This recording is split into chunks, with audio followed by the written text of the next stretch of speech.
We do, a little baseball, football. Baseball so fast. It ended last night. So I'd like to begin the meeting with just a little tiny bit of a bird watch. So some of you may have known that I've lived in Heinsberg for a while, probably closing about 28 years. And when my husband and I moved to Heinsberg, we took this hardscrabble piece of land full of briars, peeled all the briars off, and then we were dealing with a lot of clay and rocks for years. We built a few, built our house, planted a few crabapple trees, and we've been blessed by having crabapples in the fall and beautiful blossoms in the spring. And as you can see, it's that time of year when the cedar waxwings are ready to come in and descend on the trees and go crazy with it. Well, a couple of years ago, one of my trees bumped out a little apple. And I said, well, that's interesting. And this year, this is what we have. The whole tree. And for me, it kind of struck me all of a sudden is that this is like a metaphor for transformation. Sometimes, and I'll pass the apples around, you can all help yourself. They're really good, and it really is a crab apple.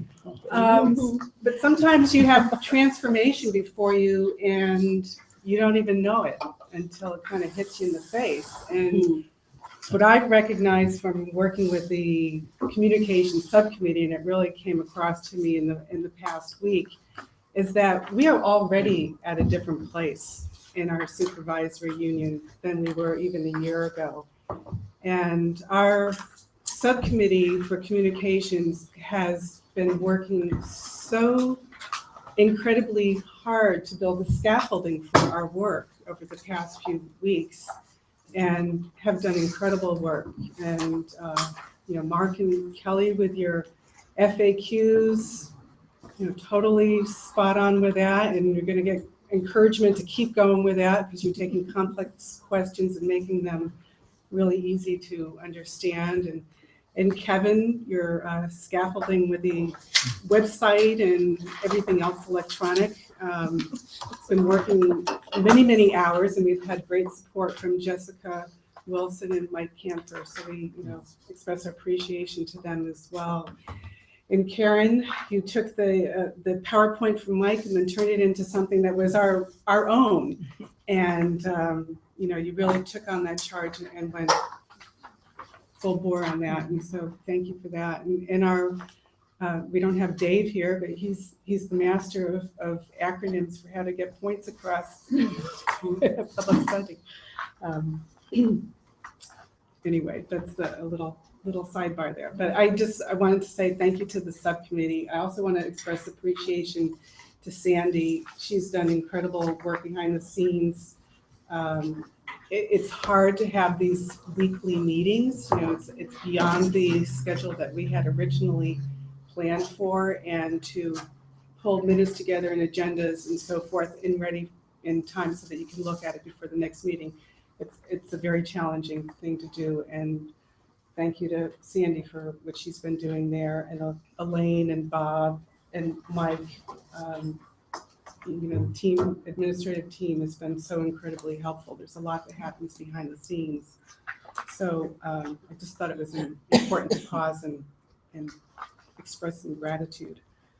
I also want to read something from a Shelburne annual report, 1957.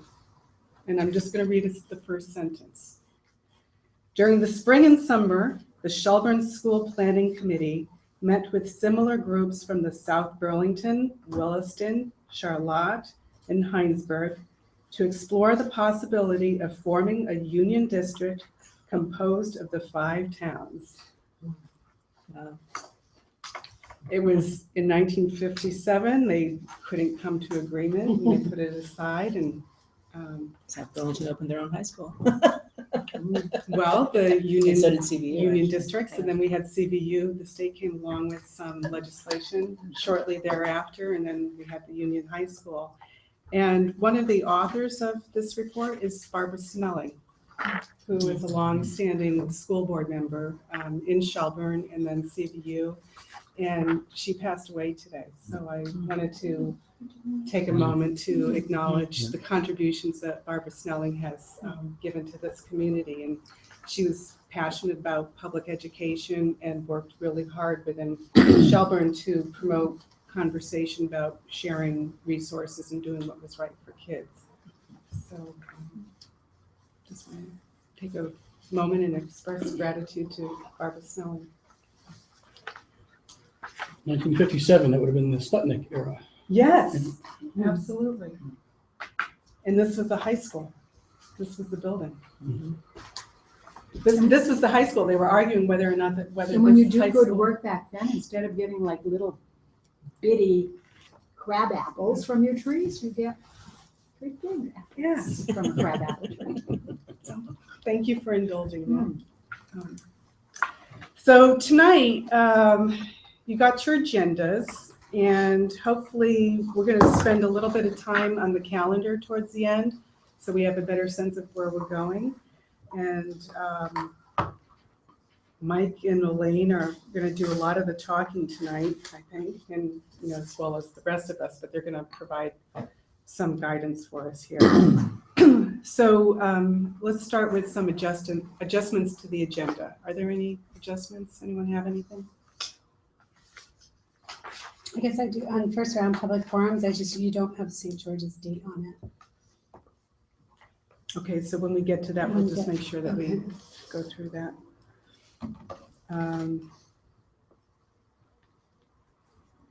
Okay. Anything else? So remind us of that, Kelly. Mhm. Okay. So approval and acceptance of minutes. I'd like to do them as a collection, if that's okay. Could we have a motion to, let's do approval, we'll separate the approval and the acceptance. Approval of the full committee meeting, full committee minutes, 9/28, 10/14, 10/26. Is there a motion? So to moved. approve? In a second? Second. All those in, discussion? Oh, all those in favor say aye. Did these get distributed? Yes. They came across through an email. Are others uncomfortable with doing that, approving these at this point? It wasn't all at once, they came a couple different times. All of our minutes are being posted online as well. And Kevin, what did we decide about the ones that were not passed? We were not putting them on the public Yeah, one? I'll put these up once we have these, this tonight. Friday. Sorry. Yeah. Letting them know when that was on Friday. So these haven't been published until they're approved, Okay. but they're in the working directories. And acceptance of communications subcommittee minutes and acceptance of governance subcommittee minutes. 10/7, 10/14, 10/21, 10/19. Obviously, we were not all there, so it's accepting the work of just the committees. Is there a motion to approve? Accept, I should say. So I'll second. All those in favor? Aye. Opposed? So we didn't do that on the first round, not that I'm, did you want separate, we didn't, I thought, We never completed it. we never completed the For the approval of the first full motion. committee minutes. Oh, I'm glad someone's paying attention. All those in favor of approving the full committee minutes, say aye. Aye. Opposed? Okay, motion carries. Thank you. Now we're legal. Governance, part 2. So Mike brought us through an interesting journey last week, and I think there were a number of questions, and I put just a quick survey out to see what else was out there, and said that we would revisit this. So Mike, this is all yours. And the journey continues, and an interesting one it is around the notion of necessary and advisable districts. Both in the meeting and in the survey after the meeting, there was the encouragement in my direction to really press a little deeper around the notion of, if you were to go forward with this, is a MUD an absolute necessary as a potential consequence or implication of a unanimous or a majority but not unanimous vote? So that's what this memorandum gets after. And the first box on the front page is helpful. Emphasis has been added there. And this comes out of Act 156 of 2012. Anyone need a copy? Are we all set? Notwithstanding the provision, if all local elementary districts and member towns of the existing Union High School, that's yours, vote whether to establish a unified union district, but if majority but not all the elementary school districts vote in favor of it, then a new modified union shall be established. So that's rather definitive, but it's not the end of the story. Turning to page 2, you see an update to that. This would be Act 56 of 2013. And what this declares is that it is not by default, but it really is discretionary on the part of the committee how you choose to treat that.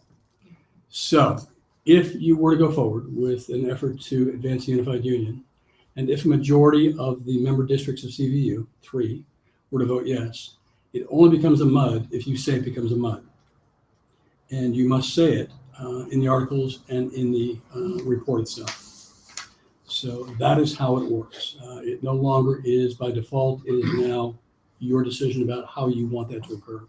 So what they should lend to, not necessarily tonight, but what we should lend to, certainly from the governance subcommittee, is what's more advantageous, what those directions should look like.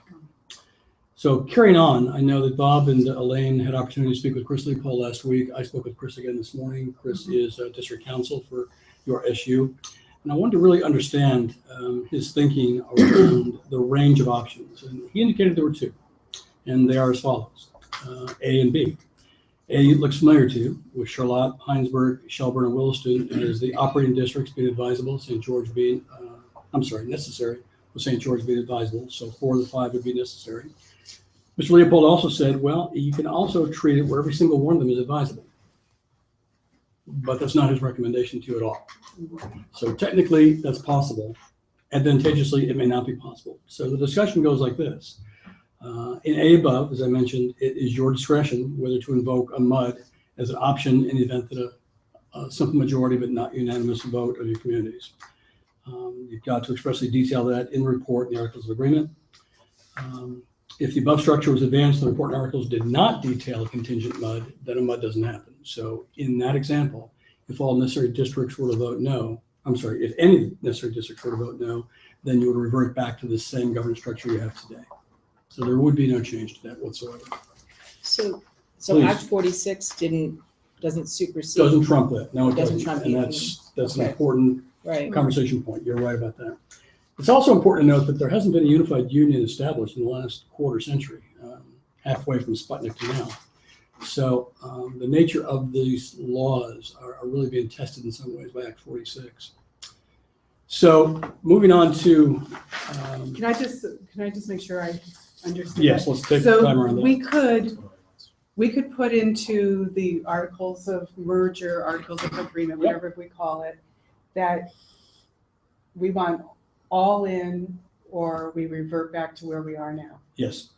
That could potentially strategically give us a year to work things out instead of creating a governance structure that's a little more simple, but not as simple as we would want perhaps with one. Correct. The other path you could take would be to conclude during these sort of sessions that a MUD is better than what you have now, and that a MUD would be acceptable, an acceptable outcome in the first year, and assert that within the articles and within the report itself. Would that create time for a revote? Like if it were not unanimous and we said we're just going to stay as we are, is that kind of the thought process on that? Then you could go back and try to get a unanimous vote? You could go back a year later and try again. Was your question in this year, an accelerated year, or during next year, the conventional year, to go back again? I'm sure I understood that. Well, no, not that doesn't really have anything to do with the accelerated. It's just in the articles of incorporation or whatever they are, can you say, no, we're gonna stay as we are, and then have another revote to try to unify the whole thing within that same time frame? And I should add that historically, within our SU, revotes have typically taken quite a bit of time. I think Charlotte went back rather quickly after one of their budget didn't pass, but for the most part, when there have been bond votes or budgets, it's taken a while for our communities to get back on board. The vote tomorrow in Essex Town, Essex Junction, and Westford foreshadowed that in part, and it foreshadowed it around the advisable district, that being Westford. And what it does is it gives Westford specifically another 7 months to reconsider and bring it back for another vote if that board chooses to. So given the advisable nature of Westford status, or using A as example here, St. George's status, that's how they left it for that district, because it is the authority, if you will, of the advisable district about whether or not that board is going to advance it to vote.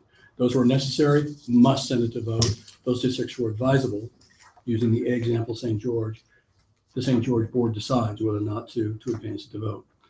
Would it, in the articles, be permissible to put it back again? I'll check on that for you. My hunch is no.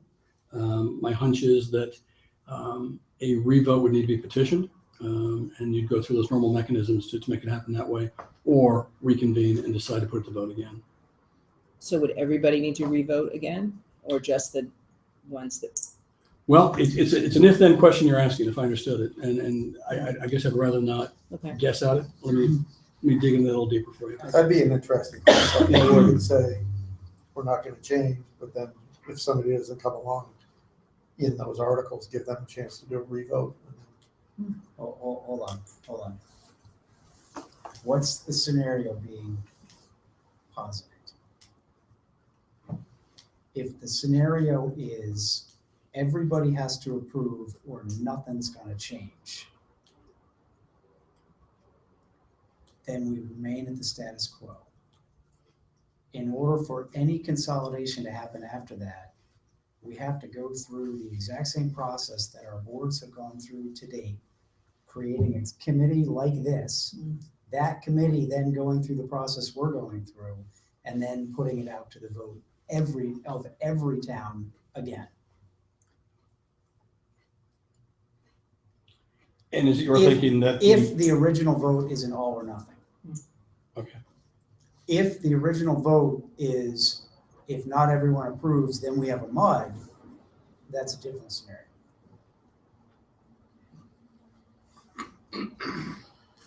Would you agree that the advisable district has perhaps other discretion? If the scenario is this right here, with everyone necessary except St. George's is advisable, Yes. then we create a consolidated district, and St. George votes no. Mhm. Then we create a consolidated district with everybody but St. George. Mhm. But I think the St. George board could go back and say, well, you guys voted, the community voted no last time, but we really want to be a part of those guys. We're going to go back and vote again. The rest of us, I don't think have to do anything because we've already got an affirmative vote with the necessary, under the necessary status. So we're created as a new district. Everybody else is at that point. So an interesting test around that, and that's interesting, and I don't disagree with what you said.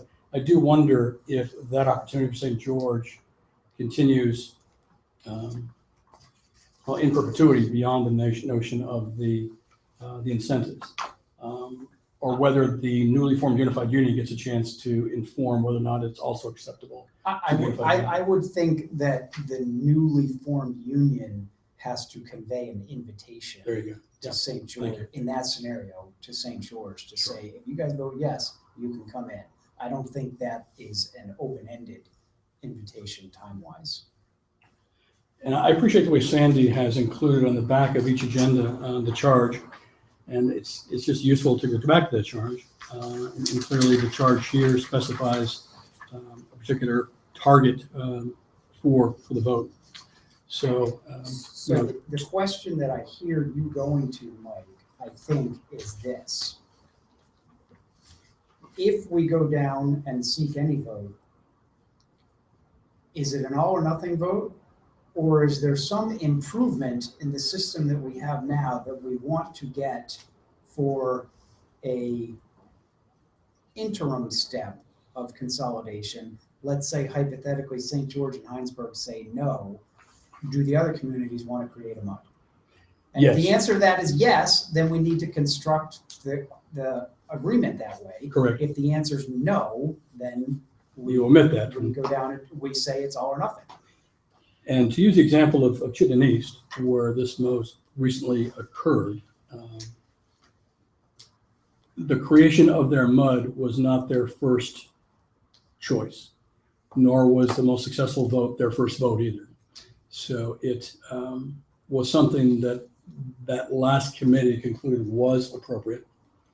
There was a presumption that Huntington might not vote yes, and that certainly turned out to be the case. And as such, the committee determined that a MUD was preferable to what they had earlier. So yes, that's well put. And back to Tim's point, do you want to go ahead? I was wondering if there's any information of how the MUD is working now. There is. I haven't spoken recently with John Alberghini, who's the superintendent there. I know that he is he's heavily engaged in wanting to make his experience and their district's experience useful to others. And in that way is really striving to collect good information, good data along the way, so it's not an after the fact sort of assessment of things. So they're trying to track things along the way. So beyond the financials, which I know they're tracking very deeply, they have done some creative work around structuring the notion of meetings, trying to create more efficient meetings. And the way in which they populated the rescue board, and we talked about that at the last meeting in terms of having some balance opportunities there, that it's better than it was. I think is that what you're hearing as well? Totally. Yeah. Yeah. I think Huntington continues to go through some introspection about whether or not the most recent community vote satisfies and whether or not Huntington might reconsider its place in this conversation. Well, don't they have to? No. They don't have to at this point. But at some point in the next few years, they'll have to. That's Well, They'll have to I be think not. what No. they have to do is Stable. 2019, the secretary has to develop the master plan for Vermont. They can be passive. They can be passive. Well, I mean, they don't have to, they can, but they But, face a yeah, right. crossroads in terms of where they're going. Right. So it's obviously, Jean, that was a helpful question. And Tim, I want to follow up with your question or just repeat it. And maybe if I don't get it right, you repeat it. But you were saying something about strategically that perhaps politically there might be some benefit to an all or none now and then come back a year later. Well, I mean, it just seems that it would work better if everyone were in. And then if the town decided not to come in, is there an opportunity? It sounds like maybe Huntington is going through that thought process, even though they, declined the invitation initially, that maybe they want to reconsider. I just didn't know if there was a time frame shortly after that vote for somebody who may be opposed to it to reconsider. Yes, I don't know how complicated this would be, but the Chittenden Central Articles of Agreement entertain the notion that Westford might decline, might get a no vote. Yes. And they have, by article of agreement, a time frame during which Westford can reconsider. So they already know that Essex Town, all of them came together, and they know they voted no. Now they have 60 days, I think, I think 7 months, I believe. or 7 months. They have Yep. 7 Yep. months in which to reconsider. And after that, it's not up to them. After that, it has to be mutually agreed upon. But they're an advisable, not a necessary. Whereas like if, we can put St. George in that category, but I'm wondering about, let's say Williston. And I think that's a fair example. in the sense that if we look at advisories, at least from what I've been reading, or these not necessary, we're not operating the St. George's of the world, each community seems to have very specific interests to themselves about why to go or not to go. And I think we could exhaust ourselves looking at that. I feel, at least from my understanding of it, is St. George in our district, we are very different. I mean, we are encased in a district, and we're so. I think for us, the interesting question is Williston, because they could almost be a standalone. Mark. Well, so this will come into our conversation as we go along, right? Leaving St. George aside, not that I don't like you. But if we go all or nothing, that's one way. And then going back for a vote means getting everybody ramped up again, or considering if we go with the alternate version, having a MUD that may be formed. Then if Williston or Charlotte or somebody who said no, I think it makes it easier for that one town to look at itself and say, oh, we should have joined all that. This, in the that's a long-term thinking. Like, it would be easier to get another town to say yes. Williston maybe is a little different than some of the smaller towns, but so that's, this is something we should keep in our back of our minds as we just make our decision. It's probably important, Mark, also to be aware that the Agency of Education ruled sometime in the past year that despite Huntington's no vote, that Huntington would still enjoy partial benefit from the formation of the MUD, which in some ways, some people believe creates a disincentive for them to reconsider their status in the conversation. So there's an informed risk, I think, of having moved to that alternative of a MUD, and what does that mean for the one no necessary community. Right. On that point, can I ask a clarifying question? So hypothetically, if everyone voted yes except Williston and Williston voted no, the CVU union still exists, correct? Correct. So they still have the right to participate and send their high school students to CVU, correct? Yes. That's the basis on which they determine that they get some proportion of the incentive, right? It's a proportion of the number of students they have at CVU. So to the extent that it sounds like there's some flexibility to write the articles the way you want them to be, I mean, how much flexibility is there? In other words, could you define if this 3 of 4 say yes, we're a MUD, if a different set of 3 say yes, we're not? Because for instance, if Wilson was out and the other 3 were in, and we can't afford, the other 3 schools can't afford the infrastructure of CSSU, I don't think, in this present form. They're still in the infrastructure at CSSU. They are, so they have their share They're of that. still, that doesn't change. The It's power just they're kind of a dynamics change. standalone at the K-8. So when you guys are, imagine the MUD meeting where you're having a conversation about K-8 stuff. They're not part of that conversation because they're having their own conversation about K-8. So all the special ed, everything's still Everything's HR, still, CBA, yes, They would 'cause still that's- have purchase services and their fee Okay. assessed back to them, yeah. But would Whereas that you wouldn't. split the supervisory union then? So then your management office, the umbrella organization would be what, half supervisory union sort of for Williston's case? No, it's Like called a half- MUD. It's still called a MUD. So there would be 2 districts within the MUD. Oh, There would be the K-12 district that would be Shelburne, Charlotte, Heinsberg, St. George. And there would be the K-8, pre-K-8 district that would be Williston. It just is a little complicated operationally because you've got to maintain the integrity of both entities depending on who you're talking to. So for our best example, it's like the transportation consortium, includes everybody but one person around the table. You'd have a section of business that's done with everybody having a voice, and then that voice would leave the table and you'd conduct the rest of the business. But you still have to fulfill all the obligations you have today that kind of characterize the CSSU and then also the MUD. and then how does that structure differ then from the side by side that we heard about? Is that in fact what it is? I don't think we can be a side-by-side. I think that's 2 pre-K-12 systems, right? Is that what? So did it sound like, Bob, when you're saying that it's not any easier to run a 2-district SU than a 4-district? Or not substantially easier? Having not lived it the way Chittenden East has, it's difficult for me to say one's easier than the other. I can tell you that it's been a very complicated life for the people within Chittenden East to figure out how to maintain both and not get themselves into a little bit of trouble. But they've worked through those details, and they've streamlined it as best you can. So, like, I think what we heard from them is that their monthly meetings have a section that pertains to CSSU, CESU business, and then there's a nice known line, and then they move on to mud business, and the role of Huntington changes at that moment in time. So they figured out ways around it. It is more complicated than if you're in one happy family period.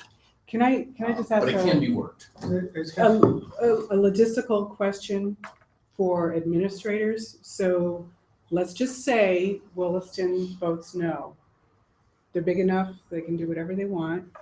Well, until 2019. Yeah, so Williston votes no, so then we'd have a Williston board, a MUD board, an SU board, and a CVU board. We'd go from 7 No, it boards. wouldn't be a CVU board. The CVU board would be part of the MUD board. And in Chittenden East, what they've done is they've made. But with Williston and. Williston would have a rep to the CVU, I don't know, I To the don't. mud board, so when it's talking about high school business. Right. Correct. The They MUD would one is have talking A about high school business. proportional number of Yeah. reps to that board. And So the three there wouldn't boards. be a Not really, 'cause CVU-esque board, though. There would be not, there There would would not, be town representation and on MUD, on yes. MUD. Okay. And the way they deal with it, they don't really have 3 boards. Technically on paper 3 boards, but in reality, their MUD board is their SU board with a member from Huntington who has 2/3 of a vote or something like that. You know what I mean? They just worked it out. Well, I think it's the so bigger that- districts that change the conversation because of the numbers. Right. You know, it's one thing if you've got a board member versus if you have 5 or Well, 6. Can I just express my opinion here? I think this all points to making Williston a necessary member of this consolidation. Because we need to convey to our communities that Williston needs to be in this, because it's just too complicated and confusing to not have them in this. And we need them and we want them. Well, hold on, even if they are necessary and they vote no, and the other 3 vote yes, you're stuck with no. Only if we say. that Right, so we're that's my gonna do point. that. So I'm kind of leaning towards, I don't think that makes a lot of sense. I think you'd have to do the all or none. As long as we're stating opinions, I am very much in favor of all or none, except I think we should treat St. George differently because of what I learned last week, which I didn't. Right, I meant the other. And what was that? Because I was not here. That St. George is a school choice district for high school. Yes, I didn't know that. effectively, actually, So all of Vermont is I a school think- choice district for high school, right? I think that will, you For tell limited me, numbers of kids. you tell me, but I would think that would affect St. George, a lot of people in St. George inclination to vote in favor of this or not, if they're gonna lose the ability to send their kids wherever they want. Well, so see, Because that's that is what a my huge issue in earlier other parts of the comment state. exactly was to keep St. George relative to our district and not to get the message diluted with other people. I have a, what would you say, Bob, 97% of my kids are going to CVU. I mean, I would like St. George in a consolidated district, but if the rest of us vote in favor of it, I wouldn't want a no vote in St. George to throw it off for everybody. Oh, yeah. else. No, I understand that. We want St. George. Yeah. We have to drive through St. George to get to CVU. So. Well, then you're gonna have a toll. All right, New Hampshire. Oh, I love it when the family comes together. 17 miles, careful which way you 95, drive. but you pay 150. Remember, we're 116 and 2A. You know, the call can work both ways.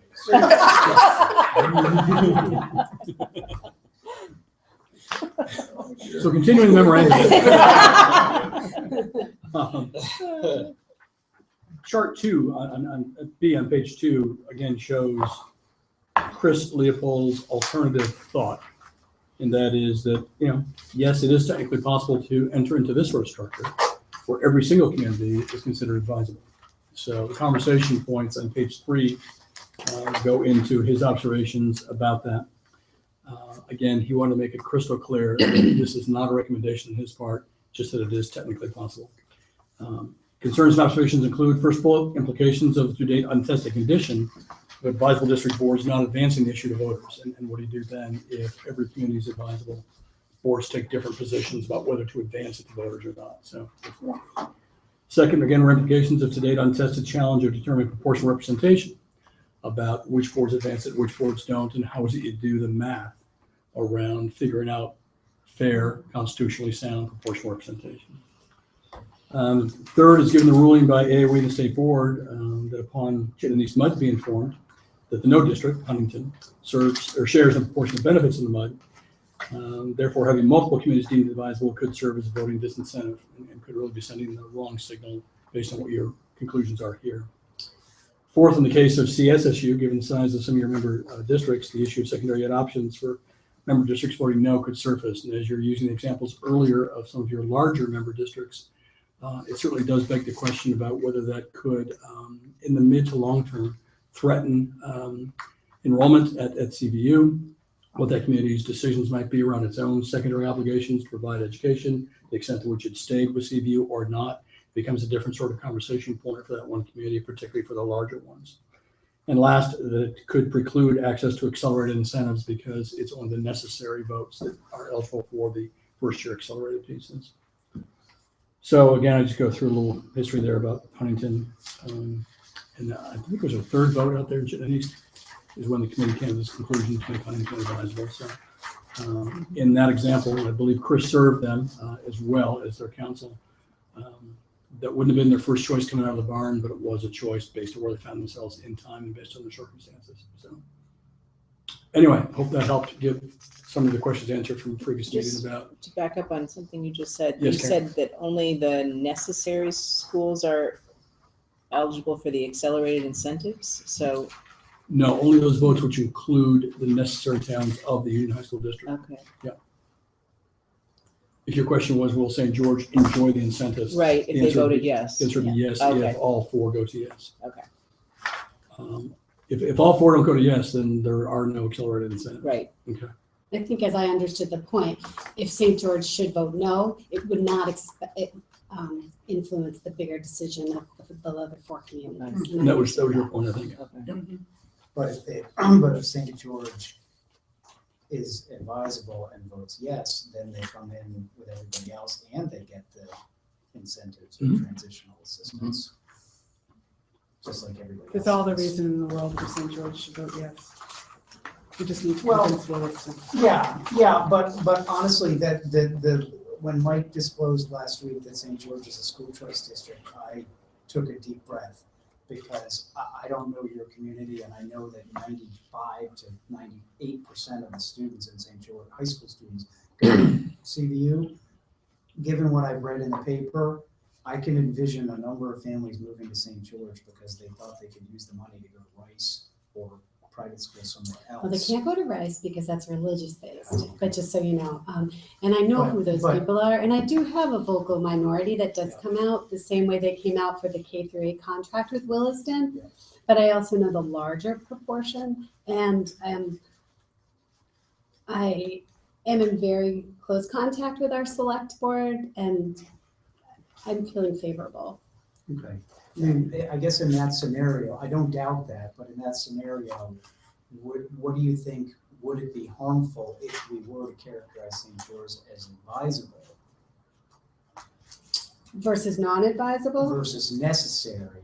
Because if it were necessary and they did vote no, then it spells the whole thing. No, I think it's But- absolutely fine to stay with advisable, given our size and our structure. And you don't own property. And yeah, we don't own, advisable to me, the way I will present it, in the message that I'm giving the community is we're not operating. We are already in a different, and we actually stand to gain because we are only one vote and will be one vote in the future. But I don't have a vote on Williston School Board right now, and my kids go there K-8. I do not have a vote in CVU, but my kids go there. So we, as a community, stand to gain in that form, as well as from a financial standpoint. We pay an awful lot for our children to go to Williston schools. Thank you. It's the toll. That's toll. the toll. It's taking a toll. It's just Well, gonna push that boat. When they're It's a full. financial fees we've got to catch. We Yeah. did it last year too. We talked about it very briefly. Which financial piece? The, Well, that Williston gets a lot of revenue from St. George for tuition, when we're looking at like what each district, St. George Stands averages per pupil. 16.5 it's cost per important to pupil. know if there's a source of income there. good point. And I hear about that. So last And there's meeting, nothing I can do about that. Not, And if Williston You were could to do vote no, think about this, if Williston were to vote no, and you were to vote yes, you would still be contractually obligated to send your kids to Williston. Yeah, and that's a conversation that I actually brought up to Elaine earlier, just so that I'm prepared to answer those questions if that Yeah. case What scenario is it? should happen. Kelly, is St. George has got some legal issues that are separate from all of you, and that really St. George needs to know about. And so we're going to work on that for them. Is this a good transition? almost, just to follow up as well, last meeting, we also had a conversation about Act 129 school choice. And the notion of not just currently the idea of St. George kids having automatic choice today, but the condition of any high school student at CVU being potentially eligible for in or out migration choice as well. And we looked at some numbers last time, and it was a very small percentage, not just in St. George, but a small percentage as well, the CVU population of kids who choose outbound choice. So there are some limits that CVU sets, inbound and outbound. But within the current schema of conditions, it looks like those families who at least currently choose choice or exercise choice through 129, those numbers still work within the whole. Right, and my understanding of that 129 Act, which was last summer, right, or 2 summers ago, Yes. was that it opened folks up for South Burlington or other regional high schools, not necessarily sending your child to Right. Yeah. What's Taylor, really important to you know, understand though is that's within the defined numbers that they have. exactly, capacity, right. And a lottery. Mhm. If need be. Yeah. Yep. So for instance, at CVU, we have a lottery every spring. Right. And 15 kids don't get in. And once they're in, is it are they They can stay- guaranteed that right. 4-year slot? Yeah, Okay. that kid, not their. Not their siblings, right, that's how I understood it too. There hasn't been any pressure though on CVU kids looking to tuition outbound or exercise choice outbound. Just, it's been the inbound pressure coming into CVU. Right, actually, you only have 15, I think, or Yeah. 14, right? Correct. So just wanted to reinforce that outbound choice was a conversation point in the previous meeting. Thank you. Sure. Yep. Thinking about those dynamics. Good time for a transition. Well, and Elaine, there's been some questions about, we need to start developing our narrative related to educational programming. And so Elaine prepared something for us, and she's going to take it from here. And this will just be part of our discussion. We're going to continue Well, I just this. want- This one is going to have to Yeah. continue. This We're is gonna- take one of take many's, right? So this came up at the end of the last meeting. What is it that you would say to the voters about, why would we do this? If it's not 100% about the money, what else is it about? And so there's 2 sides to the sheet that you've got. And if you look on the back side with all the words, Megan prepared this for us. This is the what we see as the advantages of having consolidated special ed right now today. You can see that already we're seeing benefits. This guiding principles that board members, if you've been at SU board meetings, we've been talking about that for 2 years. That work would not have happened if we weren't a consolidated special ed district. If we didn't have special ed at the SU, there is no way that we'd get everybody around the table and agree, because it's just easier to do your own thing. And then when somebody says, well, how come they've got more of this? You go, oh, because we have less of that. And how come they do better at this? Oh, because we do better at that. And really it's very hard. But when you have to sit everybody around the table to say, we're all one system here. So let's put it all on the table and let's really look at ourselves in the mirror and really define what is it that are our guiding principles. Budget and financial process, the work that we're doing this year, because this is a tough budget year, as you've all heard already, we're gonna sound like a broken record by the time this is over. But if the allowable growth percentages go through and they stay intact, the work that we need to do in budgeting this year is gonna be grueling as any we've ever done. And that has to apply to everything, including special ed. So I sat in on one of the Take Two service plan meetings this year, because in the past, when everybody was doing their own service plan, you had a service plan and hey, it's your school, it's your administrator, they're saying this is what we've got, and it ends there. This year when they came and the resulting percentage increase was one that we went like, you know what? That does not work. Bob could say, Megan could say, we need to revisit this. We need to come back again. And oh, by the way, here's what you look like across the system, because as a result of the guiding principles work we've done, we can show you, those of you who have too many of this, that, or the other thing, or in comparison, just to ourselves, not to the whole world, but even just to ourselves. And so they're doing really good work around that. That only happens in a consolidated system. For special ed, this is one of the benefits for sure that you can see.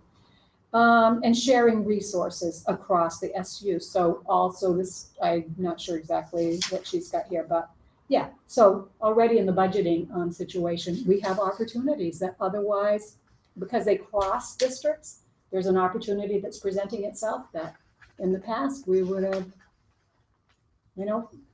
figured out how to swallow the expense. So on the other side is the more difficult work. And I asked you to really put on your thinking caps and be critical about like, what is it you're looking for?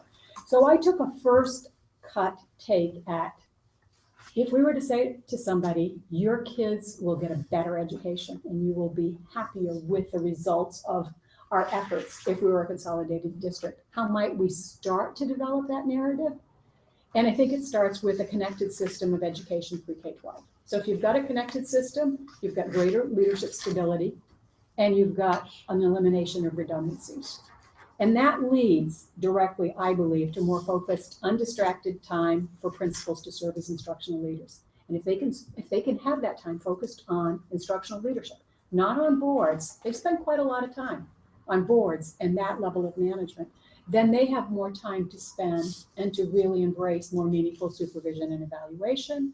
There's more time to be in the classroom, doing walkthroughs, doing data snaps, just visiting classrooms, more time to scale up on innovations, and a significant opportunity to serve as headmaster or lead teacher, right? The old notion of what is it that the leader of the school should be? The best teacher in the school should be the principal, right? So that people can look to that person and know that that person can provide direction, can provide support, and they have the authority in their experience and known expertise to lead. That leads, I believe, to focused and sustained continuous improvement. So really, in a way, you could put like little arrows going down from each of these top three.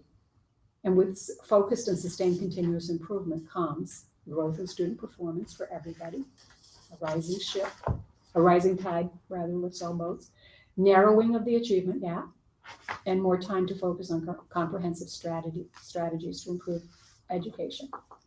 And then maybe there's a little line there, but maybe there isn't, because the other thing that it provides is flexibility in student placement across the K-8s and up and down the ladder. So I think I shared with you the conversation we'd had at a lead meeting recently about, somebody said, well, if I've got a seventh grader that needs X that's only offered at the high school, can I send him there? And Adam said, can I get the ADM? Because that's how money gets right now, right? And so we all laughed and said, well, if we were a merged district, we wouldn't even have to have this conversation because it wouldn't matter. It wouldn't matter if the kid is sitting in that seventh grade classroom or in a classroom at CVU first period in the day, because it's all the same money. It's like, what is, when you think about personalized learning plan, what is the special program that this kid needs? And instead of saying, oh, it's just right here because this is where our taxpayers are and this is where our community is and this is whatever, and say, no, we have like a big system to look at. And that can be across grades K through 8, or it can be up and down. Just a beginning. Can I just ask, so those who've been working on the FAQs, if you could like think about, okay, what's the FAQ? And from what Elaine's providing right now, can you start imagining a response? And Mark, do you have a? Sure. The FAQ is something like, what are the educational benefits that we realize from unification? And the answer is somewhere. Right. And it's probably not totally there, right? No. Right, so Well, like if you say elimination of redundancies, I want like such as, Mhm. multiple, time spent on multiple boards would be diminished, but like if you, what's a redundancy? Like that's a generalization, people are on specifics. Yeah. Like greater leadership stability, what is our principal turnover? I mean, people here think besides Charlotte, it's Right. been pretty consistent, right? Well, even in Charlotte, they And They if just Williston left us alone, that wouldn't be a problem. No, but it is, right? I mean, it's consistent, that's what I'm Careful what you ask saying, for. it's not. So, I mean, I think that is true, but that's the piece. This is why this is so hard to do, because you're trying to show. No, it is, but my thing with doing FAQs and, Yeah. and the messaging for this committee is, and I think it's really important for all of us. Outside of Chittenden South Supervisory Union, there are lots of messages flowing around, and they're so individualized by each district in town, and people are listening to those. And what I'm trying to do best to say to my community, as well as in the communications group, is that we are really in a bubble. I mean, we do have some issues to overcome, but don't let your folks get carried away with what's happening across the state, because that doesn't apply to us. So the more specific we can be in our answers, how does that apply to us specifically? If we're working so well, why are we changing? That is the, I don't know. And that's the answer that I want to answer. Yeah. So that, And so as we help Elaine with her, sharpening of the answers, I think this is where we can help Elaine, is to say, okay, if we're going to distill this into something that we can send a common message about, what's it going to be? What else do you need to know to provide an answer? So Eric? can I just say, I don't want to sort of Go for it, be the Eric. bad guy. I feel like we're approaching this from a messaging standpoint. Like we already decided that we want to consolidate. We just have to like convince people.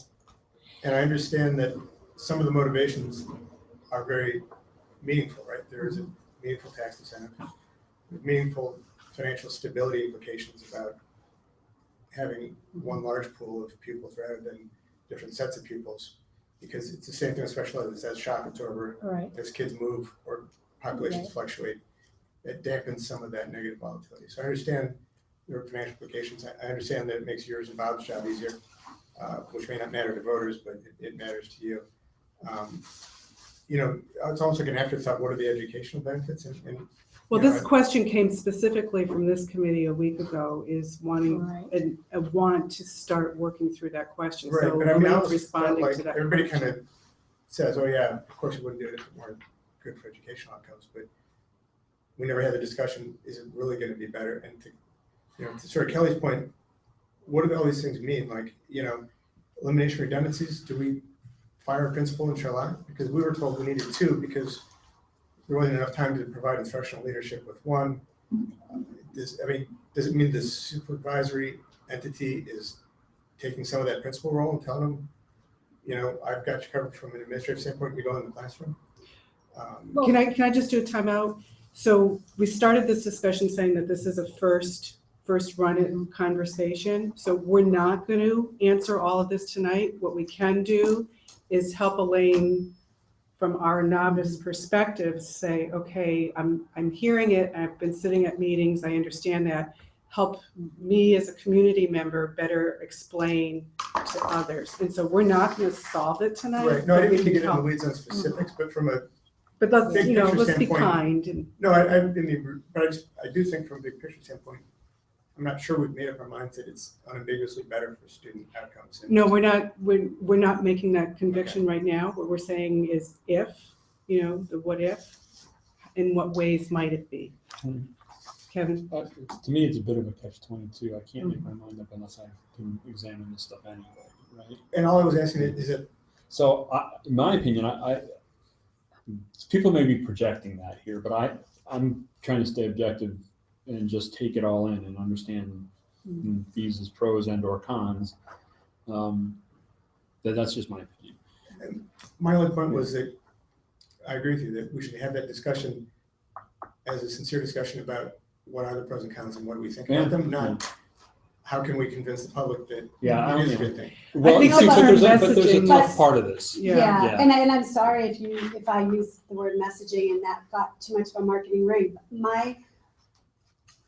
I would like to stay factual and not editorialize. Right? We had decided that these are not opinion pieces. This is a study committee. But I think going into the detailed facts of like why we are working so well, why are we changing? Like to get into that, to educate the community, like what does that really look like? Those are the kinds of messages that I want to be our information to be information that is pertinent and relative to the CSSU and not have it be confused with other supervisory districts that are not in our situation. Because Act 46 doesn't look the same across the board for everybody. That's what I meant when I said our messaging is factual to our situation. So, maybe the next question we have to ask once we get through some of this is, well, what are the things about consolidation that don't help us? Mhm. What are our incentives to stay the way we are? Maybe there aren't any, maybe there are. We haven't talked about them yet. And I just feel like it took us 3 meetings to actually get to the bottom of how to do a vote. I mean, if you think about some of the implications of balancing class sizes, right? Do you force kids out of their community, their local school because the class is too big? Do we now pay for transportation for the 5 kids who have to go from one town to another? Can anyone elect to go to a different town? If you've got a behavioral issue in your class, can half the parents pull out and say, forget it, we're going to Shelburne. I just feel like time's so short and the details are so thorny. So part of what the governance, Keith is, convening, we have a governance committee meeting on Wednesday, and I know you were at the last one, Eric. So part of the recommendations or the constructs that might be coming out of that might get at some of those questions. So the first year, for example, what does that look like? That committee needs to focus on and make recommendations about transitions. If there was a positive vote, what would that transition year look like? And law has limitations on what can happen the first 4 years, Mike? Something like that. But Just in terms of you school can't close a closure. school for 4 years, and that doesn't even affect us because we're not even in that situation. So we can't get at some of this without doing some bird walks around some of it. And Kevin, you want to say something? Yeah, so this kind of brings it back around to this, Elaine. I think this is a very good start, but my question is, I don't see anything here around flexibility in use of staff. Is that on purpose, or have you not explored it, or is there nothing to be said? This is the first draft. So my suggestion is that would be good to understand. In a way, it's embedded under flexibility in student placement because but I'm writing it down. One of the things that I think you said it just a couple of minutes ago, Kevin, was something related to, Elaine, we were talking about this earlier, innovation, how to institutionalize innovation, for example, within local communities. How do you maintain local flavor? And I think you were getting at some of that, Eric, as well, and some of your comments. Am I right? Yeah, I guess I feel like the governance thing, I guess we've only had a chance at one meeting, and it's sort of a lot of involved in sort of a discussion of mechanics and, how many directors, how do they vote, how do they get elected. I feel like it's maybe a broader discussion in terms of separation of powers and just think about the articles of agreement almost like a constitution, like how much discretion resides within a local school versus the district. In other words, can a district compel some of this rebalancing, or is it a school could, ask to have the ability to send a few kids or to take in a few kids or, you know what I mean? I think that, But there would only be one district. So it would be like the board that is made up of all these people that would be making by policy decisions, I would imagine, around. We So, talked about zones, Mike. Did you want to? Yeah. Well, Mike talked about, yeah, go ahead. part of the big picture conversation is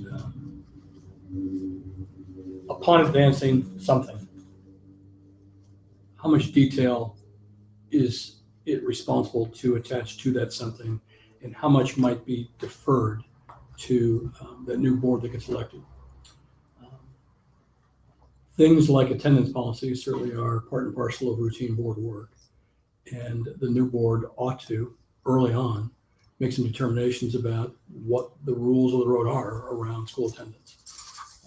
To what extent is it attendance zoning? To what extent is it board discretion to balance schools and balance class sizes? To put that in up front on the Articles of Agreement or in the report might be a bit too restrictive. So it's a matter of giving counsel and giving advice and giving direction to the extent you choose to the new board, but not necessarily incorporating that level of detail into this body of work. But I've got a document when you're done, Elaine, that might help organize some of what you've already begun to do. We've just got this in the agency, so I well, that'd be great. can follow up whenever you're done with going over these 2 pages. I do think it's good to remind ourselves, though, when we did this same exercise in 2011, that one of the phrases that we were bandying about a lot was leap of faith. When you're talking about what you will do as a result of a change, some of it is a leap of faith. Nobody can, you're not talking about things that you can guarantee. You can't, it's not like adding blue and yellow together and knowing you're gonna get green. You have to have kind of a through line. Here's the action. If we do this, we do this, we do this, that we all agree this is what you would get. You assume that based on what you've put in place, but I know it would be easier to be able to have a question that is really factual and it says, if we consolidate, then this is what's gonna happen with our kids. And I just think that's disingenuous to think that that's really how any of this works. Oh, I'm sure. And I think For this particular part of it, it is a leap of faith. But it's a leap of faith based on, well, here's the experience we have with consolidating this. And even on this side of the page, I can tell you for the last 15 years, your last 2 superintendents, this is the work we've been doing, and we have seen huge differences in our success here. But that's what needs to be quantified. So I think, believe Elaine. that, like I can see where we've Yeah. come as a result of, by choice, choosing to work together. Right, but I think that's what needs to be quantified, is to say, Here's where we were. right, because, I mean, we're back to what the conversation we had last week is, this is supposed to be about what's best for our kids. Right. And I so, totally agree with that. so if that's the case, if this is what's best for our kids, how is it best for our kids? And focusing on these performance and the achievements. And so I think we need measurable things that we're looking for, because I'm not sure that the state really, the reasons they went behind this act are really what, they're not going to get the goals out of it that they think they are. I don't think, So, I mean, it's not going to save, it's not going to help with the property tax issue necessarily, but. So I think it depends who you mean by the state, because Right. I really firmly believe that the Agency of Education, the VSA and the VSBA, they believe that this act is all about this. They really believe that it's going to be better opportunities and results for kids. I think we're also In challenged lots by, of parts of the state, but I think for us, and Right. we've achieved so much in our district with consolidating a Compared to lot of the things rest and of the stuff state. compared to a lot of others. So Right. will we see those opportunities expand beyond what we've already afforded our children in this community? I So, think part of the question is, what do we need to do to ensure that it continues? right. Well, that, Right. I think it is, because I don't want to make a fear-based decision, but I'm more concerned with 2019. And what happens if the state comes in and decides to construct a district, and how does that look? So knowing that we're not going to solve this tonight and we've got a full agenda, are we okay with moving on? Anyone want to add anything right now? Okay. Mike? Yep.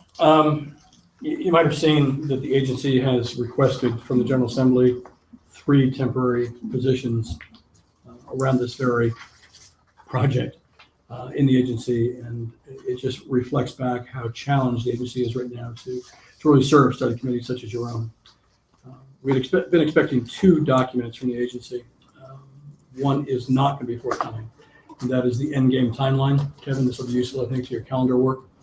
And I did have a conversation with the Donna Russo Savage, who is really running the Act 46 project out of the agency, and she made it quite clear what the expectations were on the side of the agency itself, and that is that it's our obligation here to present to them with reasonable time. And again, before she took her position, that time was defined as 4 to 6 weeks before the state board meeting in question, that they want to see your work. They want to see your draft report and draft articles for purposes of their commenting, the reviewing, and returning to you the benefit of their thinking.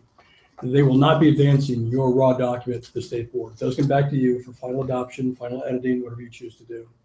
And that if the report is particularly well written and if it's particularly complete, that might take them as little as 1 to 2 weeks to do that. If it needs more work on their end and more research and more time, if you will, it could take closer to 3 to 4 weeks. So that's the general rule of thumb on their end in terms of what they're looking for.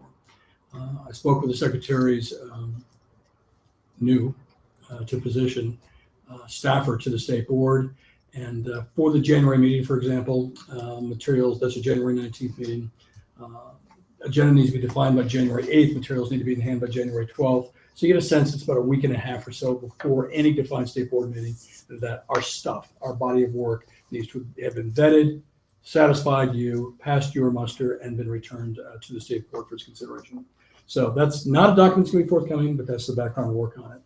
The second document that we did expect and got on Friday was a template, a work plan, if you will, for committees to work with and to summarize the nature of your work when you're submitting your report for the board, state agency's consideration. So that's what this 7-page document is coming around, and you'll see a lot of what Elena was just talking about coming up as we walk through this. So again, this is not the report. This is a summary of what your report is going to be for purposes of the agency's review. So think of it as sort of the assignment, if you will, and what you'll be supplying is the rest of the story. Need another one back there? Yes. Yes, sorry about that. I didn't count very well. Top page, page 1, is merely the conversation you've been having, and that is who among your districts will be necessary, who among your districts will be advisory. Page 2 is just a lot of technical details around what precisely is the nature of this merger. The bottom of page 2 is after dates and so forth, and what your combined ADM is and so forth, the necessary terms. And then you see what Elaine was talking about on page 3 and the top of page 4. And these are the 5 goals asserted through Act 46. And it's just a way of organizing the thinking that's already begun around how to really package this in ways that reflect back and honor the goals in which Act 46 was really developed. So goal 1 is how is it that this project will provide substantial equity and quality in a variety of educational opportunities?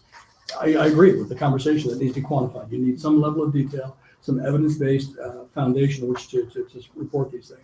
I think it's fair play to also indicate the travels you've been on, the road you've been on. And this is not a new conversation for you. What's been accomplished to date and what this could facilitate perhaps more completely or more quickly to get to. Goal 2 is how is it this will help lead your students to achieve your students' quality standards. Number 3 is how is it, this gets up to the money part obviously, how is it that maximized operational efficiencies can occur through exploitive managing, sharing, transferring resources, again with a goal of increasing the district level ratio of students to full-time equivalent staff. This may or may not be easy to do. Applicable for us. May not be as applicable for you, but clearly the state legislature heard time and time again that some boards across the state were overhiring staff to keep quality people. So that's the FTE conversation, and that gets after. Page 4, you see goal 4 is how is it this will promote transparency and accountability. And then goal 5 is delivering education at a cost that parents, voters, and taxpayers value. Bob and I were talking before the meeting as of early next week, we should have our hands on the District Management Council's statewide financial modeling tool that will be specific to your district, so you'll be able to see what the tax incentives mean, what would happen to your equalized tax rate and so forth, and that will be part of that conversation. And lastly, on page 4, what does this mean for the region? Is there any prospect of leaving someone isolated? Is there someone who might be geographically awkwardly displaced through your actions? Probably less of a Chittenden County conversation point than it is perhaps elsewhere in the state. And then you just see the articles that you're familiar with, continuing on pages 5 through 7, and that is what grades are going to be operated. You already know the answer to that. Who you're going to be paying tuition to and so forth for whatever grades, you know the answer to that. Cost and general location of new schools. You're quite clear with me that you're not talking any new schools.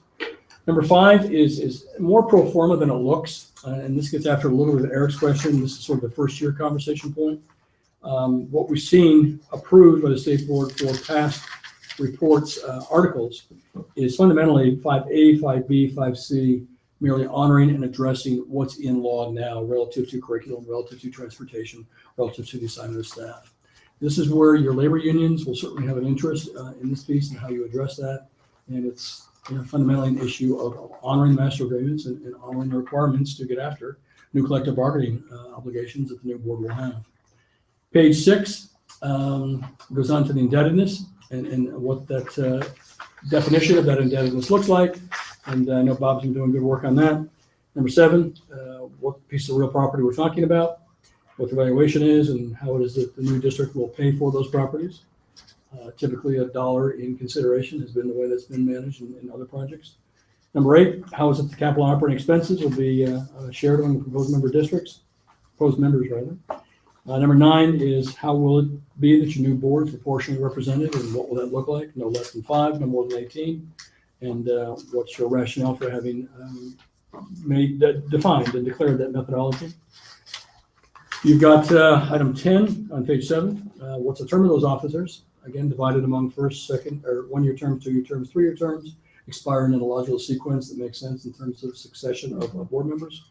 And anything else that you want to be sure your voters and the state board are aware of as you put forth this proposal. So that's the ever popular other category. So what this does is provide you, in some ways, the governance committee, perhaps the finance subcommittee, with additional tool, if you will, to sort of frame some of the thinking and how best to report back on what this looks like. Keith, you have a question? Joe Biden? So mechanically, we, or someone we delegate fills this out? Yes. And gives it to them? Yes. As like on the top of the stack Exactly. of the full report. So it's kind of like an executive summary. Yes, it is. Yep. And they were clear that this cannot be the entire report. This is just the executive summary as you offered. So when we've talked about the narrative that goes along with the report, this is the narrative that introduces The narrative. Yes, it's narrative that introduces the narrative. Yes, it is. Yeah, I like that. Do we have a word count for each box? No, you don't. That may be a problem. It might be nice, See 500 words or attached something. schedule 1. Short and sweet. The shorter, the better. I've got a lot of reading to do. So, Lane, I'm sure you're already thinking about, your 2-pager and where it might fit appropriately. So it might be that the different subcommittees, part of their tasks might be to provide a draft narrative that goes along with this, that might answer one of these questions, or 2 or 3, depending on the appropriateness. Can you speak to other matters? What are examples of other? I'm trying to imagine what might be other for us. With prior consolidations, did they have to fill something like this out? No, this is a new helpful tool that you'll be among the first to use. I'm trying to think, Colleen, about what others might be out there.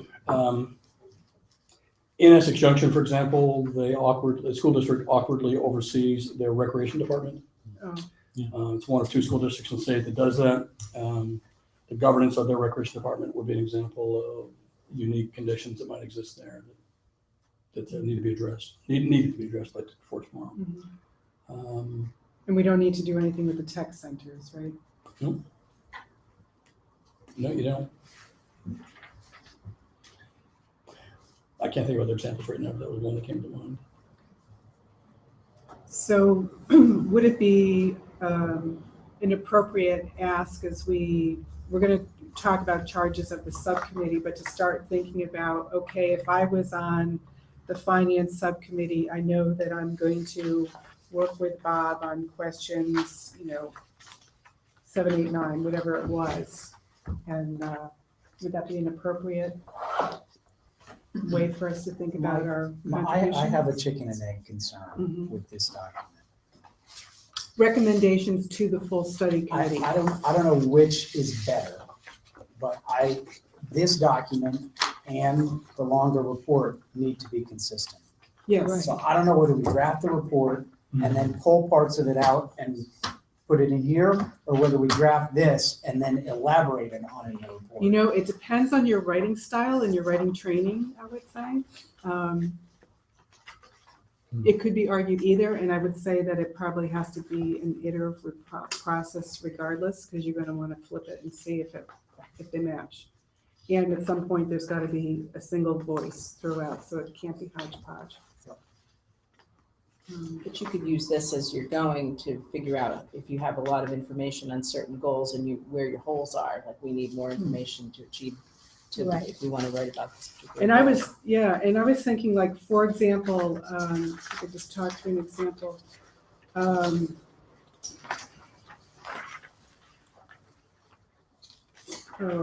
Where's the governance one? But the governance structure, let's say. So Keith, let's say, subcommittee works on the different iterations of how to elect people and what the terms might be, and might come to some conclusion, and then comes to the full study committee and says, okay, this is the process we went through. Here are 1, 2, 3 options, 4 or 5, whatever number of options. Through our conversation and for these reasons, we would advocate for whatever. But you might use this question to prompt discussion within a subcommittee and come back to the full committee with a recommendation without spending, pages and pages of writing. You're coming back with something that's short and sweet for this full committee. Would it be helpful if we pursue that approach, for me to glean from past reports how it is other committees like yourselves have addressed those articles? Yes. Think of them as story starters, if you will, using elementary language arts examples. That doesn't exist right now, but it certainly wouldn't take, an ungodly amount of work for me to pull that together. If that's useful, I'll do it. If it's not useful to the subcommittees, I don't want to inflict that upon you. Well, maybe after we talk about the subcommittees and then we talk about the calendar a Sure. little bit, come back to this question. Great, Does that work? it does. And Colleen, to go back after your question, what are some other examples of I'm looking at some other reports. One gets after Eric's interest for question, and that was for the first year of operation, pre-existing residency enrollment patterns will continue. If you live in this community, you will go to this school for the first year. That at all schools, same grade configuration will continue, at least for that first year, the future to be decided by that new board. Concerns about closing a school, that school will not be closed for at least 4 years and will be determined by the board and community at such time it may be necessary. A particular property might be really precious to a particular community. That community may have first right of refusal to buy that piece of property should the property come up for sale. And those are examples of other that past committees have addressed. Do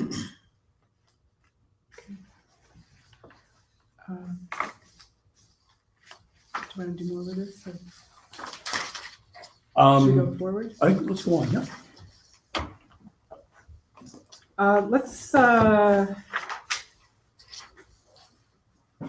I'm gonna jump to the subcommittees because we're on that topic, and let's hold on the forums. Hold on number 5 and jump to number 6, and I'm gonna pass something around.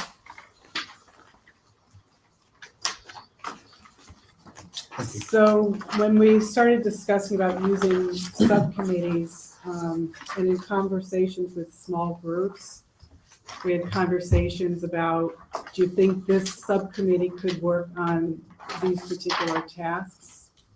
And this is the feedback that I was getting, yes, we think we can do this. And so this is a set of draft charges, and we don't need to do any wordsmithing tonight, but I think it might be helpful if we have an understanding of what the different subcommittees are working on. And what I would offer is that you get back to me if you see something that's egregious here and say, absolutely not, can't do it. I'm meeting with each of the subcommittees this week, so we could do that during that time and not use this meeting tonight. Is that okay with everyone? Anyone want to discuss anything in detail now? So Colleen, just a process question. Would it be appropriate for the subcommittees to, in these upcoming meetings, review the suggested charges, finalize a recommended charge, and have the charge come back to the full committee for adoption? Would that be That's, almost like we I talked? wish I said that, exactly what he said. Perfect. So review it, affirm, change, modify, and then we'll come back to it. Does that work? Yes, great. Communications subcommittee, what's written there, a lot of, I mean, Mark has, Yeah, thanks to Colleen for not pointing out I was supposed to write a report and didn't do it for this. oh, no, you weren't. No, I didn't. But we met on Wednesday, last Wednesday. Lots to talk about the upcoming public forums. The dates are on here, except for I guess missing on here. But and Karen put together a spectacular PowerPoint that we can use at the public forums with some comments and talking points that continues to be refined. And I think that's gone out there. Right? Yeah, and we'll look at that in more Yeah. detail when we talk about public and forums. the website continues to put in yeoman's work in making that look spectacular. FAQs are rolling out as they go along. I guess that's it. That's pretty much it. Yeah. Oh, and Colleen put together sort of a postcard poster announcement type thing for public forums. It's funny, I've seen a couple of these around now. Virgin's just had one, had a public forum on the 28th. It was posted, I saw it in their post office and in Ferrisburg and a couple other places. And Essex had, they had signs on the road for public forums and for the vote. Just to keep that in mind. And you know, it's funny, we should make it clear when we have our public forums that this isn't the only time we're going to talk to everybody, because it Right. kind of feels like Right. premature. And, you know, our individual assignments to the subcommittees have been self-selecting. So you might feel compelled to go to a subcommittee that you haven't participated in before, and that's okay. These boundaries are a little bit fuzzy because we need some crossover. And Keith, did you want to say anything about the governance subcommittee meeting We have coming a up? meeting on Wednesday morning, St. George Town Hall, anyone's welcome. And because many of the people who have an interest in that are also on the communications subcommittee, we might have a little crossover into that. And then finance, you folks haven't started really yet. You've got your first meeting Friday here. And I know that there are some people on governance who also have an interest in finance, and there's some on communications who have an interest, so it's okay. Okay, subcommittee charges, we'll get back to that.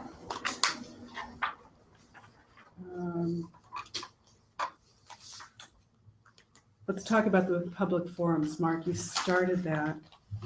And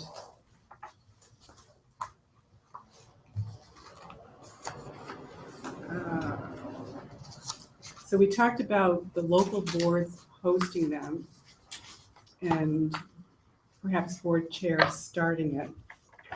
Do you want to, does everyone get a copy of the PowerPoint? And again, thank you to Karen on that. And if you don't have a copy of the announcement, that's going around as well. And Karen, did you want to say anything about the PowerPoint? Or? Not really. I mean, I think that there's some slides that some of us have gone back and forth with whether or not we want to have on here. So I don't know if you want to point those out, you know, whether or not they should be included. We sort of wanted to have the same presentation at all the towns so that we're all, you know, covering the same information, I think was what the communications committee talked about. And I think every town was represented on our communications committee. So we just felt like it should be the same overview, highlights of information. Once this actual number of slides and which slides we're including or not including, or, you know, once we know which slides we're including, I have notes that I've kind of been, you know, that we thought we could put below it, but I didn't want to type it all in if we weren't going to use the slide. I was trying to best use my time, but just some highlight topics that you might, you know, want to talk about during those. So Shelburne is first and Williston second. So Dave, do you see you see yourself presenting this? I see myself presenting, and I do see something in there about a couple people from other towns being there, so I'll be taking volunteers next week. It's kind of My short intent notice. is to go to all that I can, and I know Okay. some others want to be. Yeah, I as soon as I got the announcement, I sent that to Shelburne News and sent them the website and directed them to the FAQs Wow. so that they could have as much information as possible to answer, you know, hopefully to get something in for this week. This Thursday's our only chance. So. And Kevin, you see yourself doing this in Williston? Yeah, I can do it. And we've already gotten something in our school newspaper that comes out every week, and in the local, it was in the Observer last week announcing that 3 parts, that our budget forum, this forum, and budget buddies.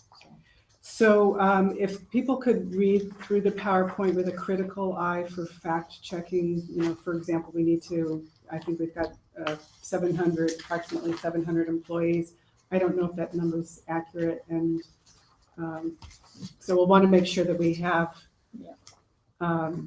accurate information in here. And then Wednesday, we can tweak this again and then get it back out. Are we meeting Wednesday? Well, governance subcommittee is meeting, and maybe at 9 o'clock-ish after that, quickly, depending on how long Keith keeps us there, but we're trying to keep those morning meetings short. And then we can work online as well.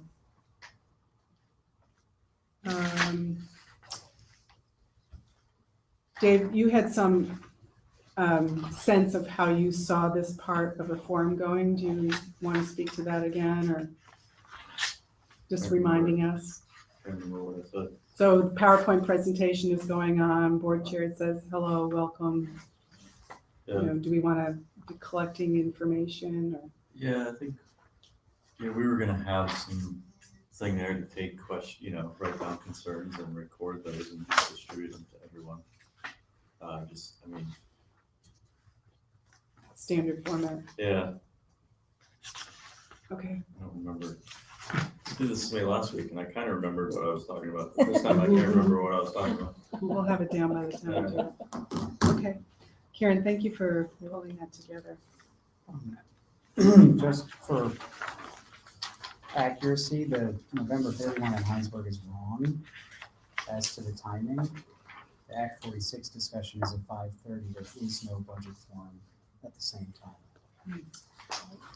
this is why we want, this is why we have the word draft at the top for everyone to check it. We do have a budget meeting that night. We have a budget meeting that night after the Act 46. Okay, it's set on Presentation. Bob's schedule 5:30, so I couldn't remember what we decided, so. I have the Act 46 forum at 5:30 and the budget meeting at 6. Okay, I'll have to make sure that's good. That's two separate meetings, right? It's 2 separate meetings. Yeah, St. George's as We're well. having a budget forum on a different night. This is a, Oh, so the Just a budget meeting school doesn't budget need to be meeting. on this. So, Exactly. right. So I would envision ours looking like Shelburne's, but only one over here, but nothing here. talk to me later. Well, I'll get this, I'm not sure I understand what you mean, because we do have a budget meeting that night, so we could just get rid of the word No, this- forum Colleen, for this goes budget? blank. It's blank. That box is blank. it's a budget meeting, not a budget forum. It's not a community forum on the budget, Correct. Yeah. is what he's okay. saying. That's probably best for Okay. St. George too. Could we call, I don't know, some people might want to come and watch, but, okay. I think it would be confusing, because this Okay. whole thing is about forums, Right. and then Okay. if they showed up and it was just A budget meeting where board everybody's. members and yeah. budget buddies working on the Okay, budget. let's go through town by town, because I think there are different things Now going choose on, the just so we have last an understanding. Shelburne, So Shelburne, we're gonna do Act 46 at 7:00, and then school budget board forum at 7:30. Williston, You have it correct. okay, St. George, St. George is correct, but I'm gonna take off the 5:30 school budget form. That's not me either. It's just the Act 46 discussion is at at 6 o'clock, okay. And I'll talk to you, but we'll need to change that last line in our narrative. The CSSU forums will be held on the same night, same place. We could just rephrase that. Yeah, no problem. Heinsberg, Keith, get rid of the 5:30, is that what you're saying? Get rid of the 5:30, strike that. The column that is Put headed school 5:30 under- budget board forum, delete anything from that so it's blank, and change the 6:30 that's in the to the column to the right, change that to a 5:30. And then we'll entice them to stay for the fun of listening to our budget meeting after.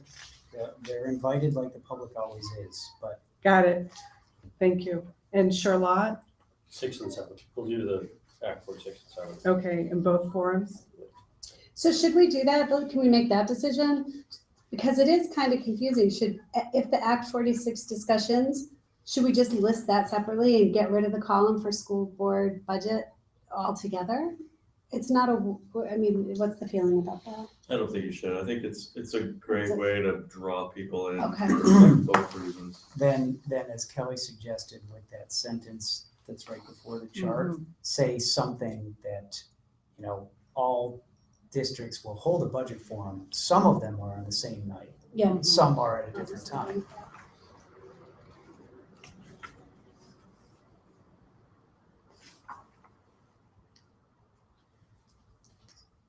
And it's always confusing because what's the first budget forum? People don't even really understand that there's a second one later. They think it, but okay. This went out to you by an email with a link to a Google Doc where you could comment on it as well. So if it doesn't get corrected in the next couple of days, just prompt me. Okay, can we move on? Thank you. I wanted to also just have a, Just on the PowerPoint, once we get it finalized, what's the best? We have it as a Google Doc now, so is that the best way for people to use it as a presentation or We're should we email it as a PDF or? we'll get it, we'll get feedback coming into one place now when not a lot of people. No, I'm talking about once it's finalized and we're about to have the Shelburne one next Tuesday, they need to have this as a PowerPoint before then. What's the best format to get it in? Is he just gonna pull it off the Google site or? Yeah, I'm gonna pull it off, tailor it to my style, and then run with it that night. Okay, So so when do you want it by? We'll work with the board chairs on that and make sure they have it. We'll finalize everything by Friday. Done. Don't worry about me, because I follow the rule of it's not due until it's due tomorrow. So, Well, because I was trying to do some work with notes, and I can't put the notes on the bottom of it very nicely in Google, so don't I worry don't about like how it works. So anyway, that's why I was trying to figure that out. Oh, we'll work with you on that. It may be easier to convert it to a PowerPoint and then Right. send it Yeah. that way. Right. So wanted to do a little refreshing of, we've got review of the local boards and we're hosting the forums, report review. Mike, can you remind us of the report review in the decision-making related to a vote? Local boards do not vote on whether or not this advances to a vote, but just remind us of the local board role. Right. Local board role is to review and comment upon your body of work. Most appropriate time for that would be prior to submission to the agency. So we just need to figure out what cycle of board meetings makes sense, or if there's a common board meeting date that you're all convening by a carousel to collect that feedback, and you then return here to consider that feedback. So part of that, we have a lot of very, very competent board members who are not sitting at the table. And we want to be sure that we're engaging everybody in this process, but it's also, the clarity of the legislation is that the decision comes from this board. So we'll want to make sure that, for example, in January or before the document goes to the agency, that there's ample time for them to read it, at least a week, and then have a conversation where we listen and we get questions and we respond, and then we need to convene again as a committee and do something with that before the document moves on to the agency. A parallel might be that of citizens to be heard. It's almost boards to be heard, and then you're deciding what, if anything, to do with what you've heard. So I have a question about what we're saying in our report, because we keep talking about when are we going to make our decision of whether or not we're recommending a vote as a committee. So do we still have to do a report, even though, are we under the timeframes for the reports? Is that still pertinent, even if we decide we're not going to recommend that we go forward with this at this time, or is it a different kind of report? It's neither. You don't have to file a report if you conclude that you're not going to advance this. Okay. So when are we making that? Because all we keep talking about is our timeframes for when are the reports, and when are we going to have all the financials and everything to know whether or not we're going to recommend? Because we don't need to start writing all this report if all of a sudden we decide That we're not going in that we're not going to direction. go, that we don't. So we, periodically we've taken the pulse of folks around the table, and it's good to do that numerous times. The last couple of times we did a check-in, there was some interest in doing what we could to advance towards a vote. Is that So that's no right. a fair assumption? Anyone not seeing that? Want to speak to it differently? Not seeing that. Jean, that we're going to do what we can to advance towards a vote, whatever that might be. A vote in the community for an accelerated merger. Jean? If I looked at the fist of 5 and I had a 5 the first time, I might have a 4.5 because of the amount of work. Uh-huh. But that would be it, Uh-huh. not the work itself, just the amount. Yeah, I would just qualify it and say that I think there's a strong consensus before that we should give the voters the opportunity to make that choice rather than somehow preemptively make it for them and say you can't vote on it. My only qualification would be that the details are well enough considered that they know what they're voting on. Mm-hmm. And that we don't just say, well, we'll figure it out at some later time. Well, the phrase "trust me" never works as a board member. But I think everyone needs to keep in mind what Elaine said earlier on this topic, which is we can't decide everything. We have to give a fair amount of discretion to the new board of a consolidated district. That's what a board does. It exercises discretion within its fiduciary duty to its communities. So we can't decide everything for them, and we can't think of everything that might come up, let alone address it and decide. No, I agree. I just mean some of the obvious questions, if we don't have a clear yes or no answer, or Mhm. this is how it works and that's how it doesn't work. Even if the answer might be the board's gonna have the discretion to do that. Mhm. Mark? Just going along with the conversation, the other point is anything we put in there that goes to a vote, if we decide to change later, it has to go back to a vote. So if we get too specific, you've tied the hand. That's why we're making sure the attorneys are gonna have a careful eye on it, including you, Mark. My opinion hasn't changed. Mhm. You know, I think that's a whole other issue. Put that aside, I think that everybody should have a chance to look at this Mhm. and have them say. I thought I understood that the because I'm from Williston, Yeah. that we would go convince the Williston K-8 school board to then put forward the vote. We're not doing that? So the role of the local board, clarification on that. Yeah, the role of presuming this committee concludes that Williston is a necessary party to this, you'll be passing the report past the Williston board and other boards for the review and comment, but there's no decision point on the part of the Williston board at that point. We decide, because this committee decides. And the broader community of Williston decides. It's the voters, all the voters. So once the local boards agree to convene, We decide to put forward a vote or not. That differs if you conclude that St. George is going to be advisable, and that board then does have a decision to make about whether to advance it to its voters or not. That being said, it would be politically expedient to try our best to have the majority or all of the board on our side.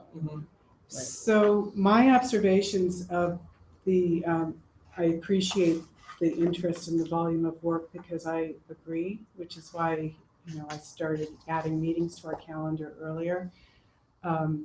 My observation of what the subcommittee has done with communications is that it is possible. It is possible for us to meet these aggressive deadlines because that communications subcommittee has done a tremendous amount of work in a very short amount of time. And it's really great scaffolding to take it up where we can disseminate information a little more easily. So I've got confidence that we can do it. If we could look at the next meetings, just look at the dates on the calendar, and if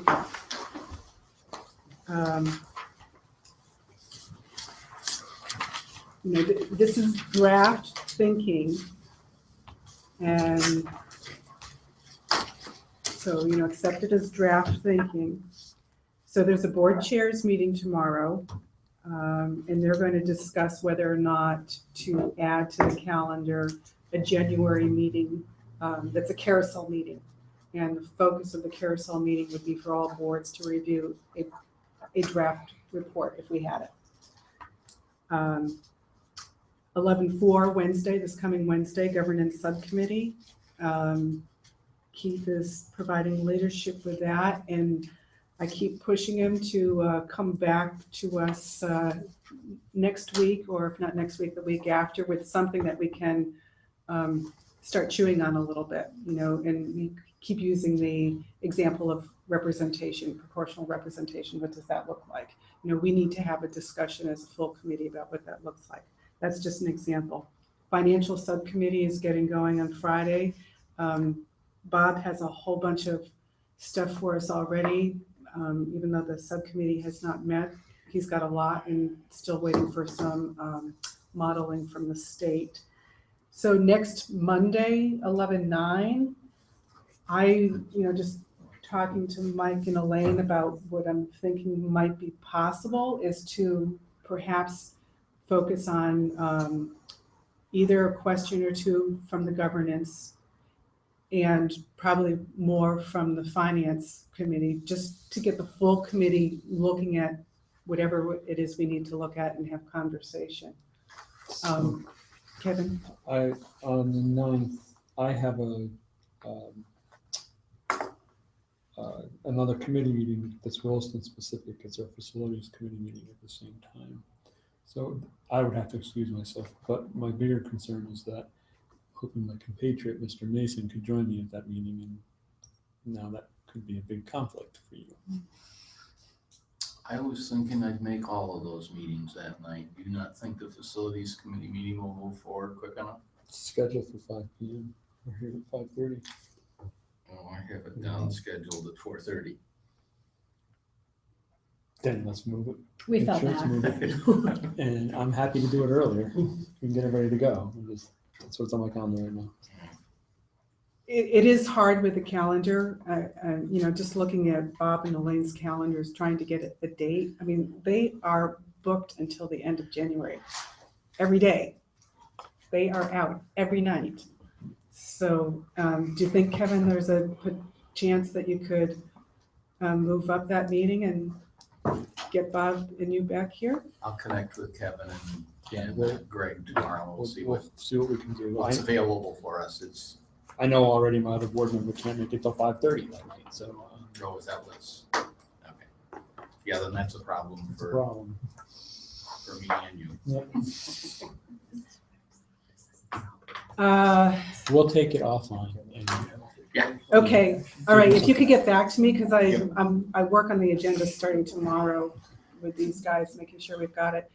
And I'm not gonna be here next Monday, so I was hoping that there could be focused conversation that might be able to help with or Bob. Understood. We'll talk tomorrow. Okay, so then 11:16, there's a full study committee.